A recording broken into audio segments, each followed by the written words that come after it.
Hello everyone Google Vizag కి Google రాబోతుంది ఎంతో మంది ఎదురు చూస్తున్నారు అదే విధంగా ఇప్పుడు దానికి సంబంధించిన భూసేకరణలో వైసీపీకి సంబంధించిన సర్పంచులు కూడా పాల్గొన్నట్టు తెలుస్తోంది సో నిజంగా ఇలా జరిగితే ఇప్పుడు వైసీపీ అక్కడ కూడా ఖాళీ అని అంటున్నారు రాజకీయ విశ్లేషకులు ఇదే అంశం మీద విశ్లేషణ తీసుకునే ప్రయత్నం చేద్దాం ప్రస్తుతం స్టూడియోలో జర్నలిస్ట్ జగదేవ్ ఉన్నారు వెల్కమ్ చెప్దాం హలో సార్ సార్ ఇప్పుడు వైజాగ్లో గూగుల్ రావటం ప్రతి ఒక్కరూ అటువైపే చూస్తున్నారని చెప్పాలి అయితే ఈ భూసేకరణ ఎంతవరకు వచ్చింది ఎట్లా ఉంది సార్ వైజాగ్ గూగుల్ ఇది ఎంత నిజంగా సెలబ్రేట్ చేసుకునే అంశం విశాఖ వాసులకి ఎస్పెషల్లీ ఉత్తరాంధ్ర ప్రజలకి ఎందుకంటే అతిపెద్ద గూగుల్ డేటా సెంటర్ తీర ప్రాంతము అటు యుఎస్ నుంచి ఇటు సింగపూర్ నుంచి మళ్ళీ సముద్ర గర్భం ద్వారా విశాఖకి Google data centre pipe line ద్వారా తీసుకురావడం అన్నీ కూడా ఒక రాబోయే 5 ఏళ్లలో ఒక ప్రభంజనం చూస్తాం అభివృద్ధిలో.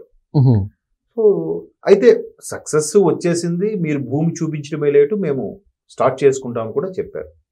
సో భూసేకరణ స్టార్ట్ అయింది. భూసేకరణకి ఎక్కడ కూటమి ప్రభుత్వానికి ఎస్పెషల్లీ ముఖ్యమంత్రి చంద్రబాబు నాయుడు గారికి ఒక విజనరీ అని ఒక పేరు ఉంది. ఆయన ఎక్కడ గవర్నమెంట్ ఎక్కడ ఉన్నా ముఖ్యమంత్రిగా పరుగులు పెట్టిస్తాడు అభివృద్ధిని. ఎక్కడా వినని ఎక్కడా చూడని అభివృద్ధిని కూడా చూపిస్తాడు. పెద్ద పెద్ద ఎంఎన్సీలు కూడా అరే నాయుడుజీ ఏం చెప్పాడబ్బా వాళ్ళు యాక్సెప్ట్ చేశారు అనేలాగా ఉంటుంది. ఎందుకంటే అప్పట్లో ఆయన ఫస్ట్ ముఖ్యమంత్రి అయినప్పుడు కూడా అరే బిల్ గేట్స్ ఎవరికి అపాయింట్మెంట్ ఇవ్వడే నాయుడుజీకి ఎలా ఇచ్చాడు, ఇది అప్పట్లో నేషనల్ వైడ్గా పెద్ద న్యూస్. అంటే బిల్ గేట్స్ అనే వ్యక్తి అంటే ఇది ఆల్మోస్ట్ ఒక 30 ఏళ్ళ కిందటి మాట చెప్తున్నాను, 25 ఏళ్ళ కిందటి మాట. బిల్ గేట్స్ అనే వ్యక్తి నడుచుకుంటూ వెళ్ళిపోతే అక్కడ ఆన్ ది వేలో ఒక 10 లక్షలు పడింది అనుకోండి, క్యాష్ 1 లక్ష రూపాయలు క్యాష్ పడింది అనుకోండి. ఆయన బెండ్ అయి తీయడంట. బెండ్ అయితే టైం ఒక 2 సెకండ్స్ టైం వేస్ట్ అవుతుందని ఆ 2 సెకండ్స్ ఆయన ఇంకో 2 అడుగులు ముందుకెళ్తే దీనికి రెట్టింపు సంఖ్యలో సంపాదిస్తాడంట.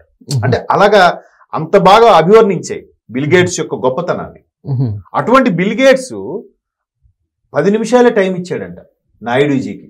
అంటే నువ్వు నేషనల్ వైడ్ గా వచ్చే ఛానల్స్ నేను చదివిన ఆర్టికల్ చెప్తున్నా. అప్పట్లో నాయుడుజీ అంటే ద వన్ అండ్ ఓన్లీ ముఖ్యమంత్రి చంద్రబాబు నాయుడు గారు. సో ఏంటి 10 నిమిషాలు అనేవాడు 45 నిమిషాల పాటు అప్పటి ముఖ్యమంత్రి చంద్రబాబు నాయుడు గారితో డిస్కస్ చేశాడంట.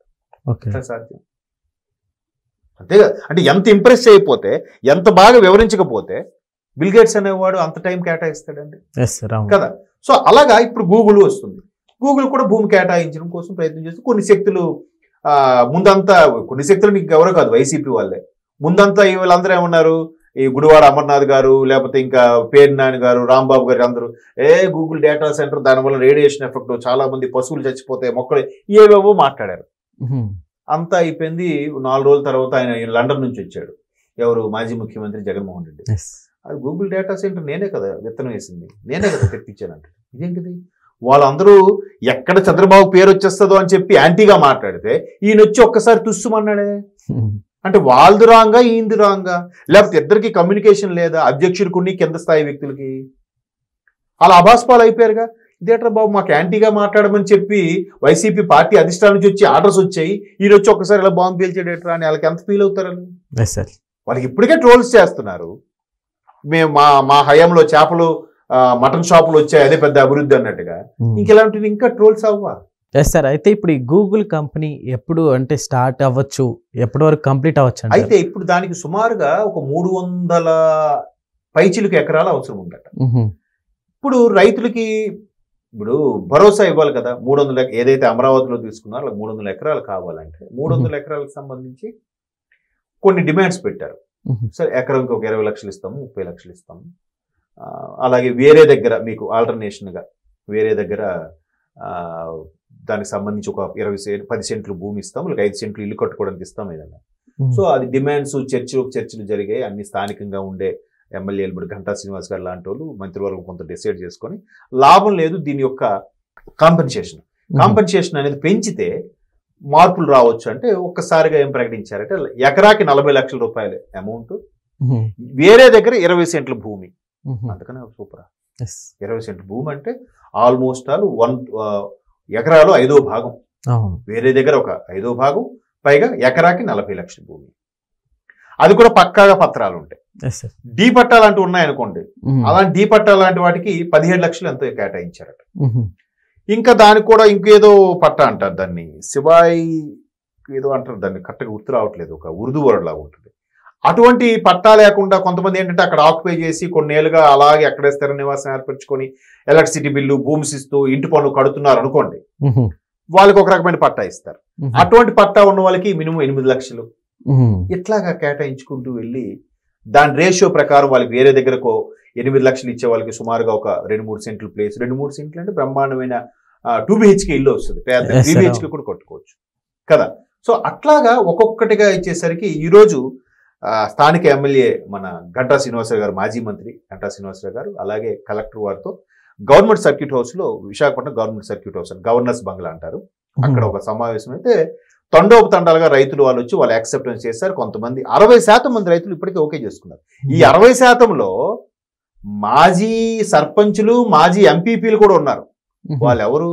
వైసీపీకి చెందిన వాళ్ళు. ఓకే, వైసీపీకి చెందిన మాజీ సర్పంచులు, మాజీ ఎంపీపీలు కూడా ఉన్నారు. ఇప్పుడు ఏమన్నారు చెప్పండి? అంటే కూటమి ప్రభుత్వం చేసే ఈ అభివృద్ధికి సైలెంట్ గా వాళ్ళు కూడా మద్దతు తెలుపుతున్నారు.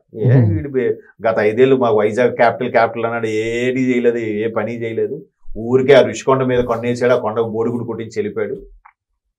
మా రేట్లు భూములు పెరుగుతాయని ఎంతో ఆశపడ్డాం, వైజాగ్ నీకు ఇంత ఉన్నతంగా ఆలోచించుకున్నాం, మా పొట్ట కొట్టాడన్నట్టు ఫీల్ అయిన వాళ్ళందరూ మెల్లమెల్లగా సైలెంట్ గా కూటమి చేసే అభివృద్ధి వైపు కానీ కూటమి కార్యక్రమాల వైపు మొగ్గు చూపుతున్నారు.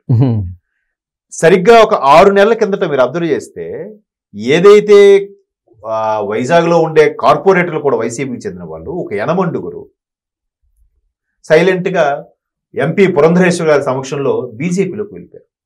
ఓకే, అది కూడా ఎలాగూ బీజేపీలోకి ఎందుకు వెళ్ళారు? అది మేబీ టీడీపీలోకో జనసేనలోకో వచ్చిండేవాళ్ళు, కానీ గత ప్రభుత్వం అండ చూసుకుని కొన్ని అవాకులు చవాకులు మాట్లాడారంట. సో అలా మాట్లాడారు కానీ మరీ మితిమీరి మాట్లాడలేదు, కొంచెం ఎక్స్ట్రాలు చేశారు. ఎక్స్ట్రాలు చేయడం వల్ల అరే ఖచ్చితంగా మనం పవన్ కళ్యాణ్ గారిని తిట్టుకున్నాం, లోకేష్ గారిని తిట్టుకున్నాం, మళ్ళీ ఆ పార్టీలోకి వెళ్తే బాగోదు కాబట్టి మెల్లగా రికమెండ్ చేసుకొని పురంధరేశ్వర్ గారి రికమెండ్ చేసుకొని సరే అని చెప్తే ఆవిడ కూటమి పెద్దలతో మాట్లాడి ఓకే అనుకుంటే సరే, సెకండ్ క్యాడర్ నాయకులు కాబట్టి యాక్సెప్టెన్స్. పైపెచ్చు బీజేపీ కూడా వాళ్ళ యొక్క సంఖ్యను పెంచుకునే ప్రయత్నంలో భాగంగా బాబు గారు చూసి చూడనట్టు వదిలేడు, వాళ్ళందరూ బీజేపీలోకి వెళ్ళి చేరారు. సో మొత్తం మీద వైసీపీ ఆల్మోస్ట్ ఆల్ ఖాళీ అయిపోతుంది. అక్కడ ఉండే మాజీ నాయకులు ఎవరైతే ఉన్నారో వాళ్ళందరూ కూడా ఈ వైజాగ్ గూగుల్ ఏదైతే అయిందో ఇంకా అటే మొగ్గు చూపుతున్నారు. ఇలా అభివృద్ధిలో భాగంగా వెళ్తున్నప్పుడు వాళ్ళు స్థానికంగా కంపెనీకి ప్రొపోర్షనేట్ గా పరోక్షంగా కొన్ని పెట్టుకున్నా కూడా వాళ్ళు డెవలప్ అవుతారు కదా. వాళ్ళు ఎదురుగా టీ షాప్ పెట్టుకున్నాడు, పిచ్చి డబ్బులు వస్తాయి గూగుల్ డేటా సెంటర్ దగ్గర. సో అలాగా ఎందుకు ఈ రాజకీయాలు, మనకి కూటమిలోకి వెళ్ళిపోదాం అనుకునే వాళ్ళు కూడా ఉన్నారు. కొంతమంది సైలెంట్ గా వాళ్ళ వ్యాపారాలు చేసుకుంటున్నారు. అది పరిస్థితి. Okay sir, thank you.